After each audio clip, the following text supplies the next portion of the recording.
డబ్బుని క్యాలిక్యులేట్ చేసుకుంటావు జాగ్రత్తగా, మరి జీవితాన్ని క్యాలిక్యులేట్ చేయలేకపోతున్నావు ఎందుకు?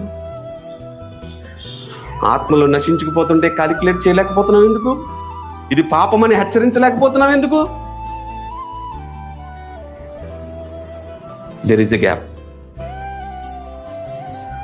నీకు దేవునికి సంబంధం లేదు, అందుకు నువ్వు హెచ్చరించలేకపోతున్నావు. నువ్వు దేవునితో సంబంధం కలిగి ఉంటే హెచ్చరిస్తావు, భయాన్ని నేర్పిస్తావు, నీ బిడ్డలకు బోధిస్తావు.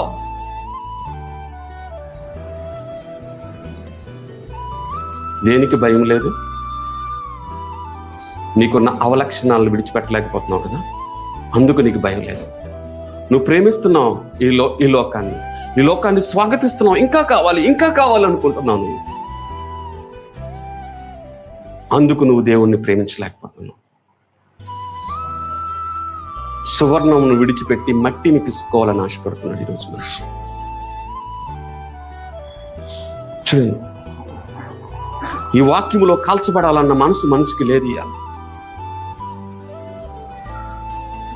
ఎంత శోధిస్తాడంటే మనిషి దొరికే వరకు, పాపములో తను అనుభవించే వరకు, పాపాన్ని అనుభవించే వరకు, దాన్ని తృప్తి చెందే వరకు వెళ్తాడు. తృప్తి చెందిన తర్వాత ఏం దొరుకుతుందో తెలుసా? మురికి దొరుకుతుంది.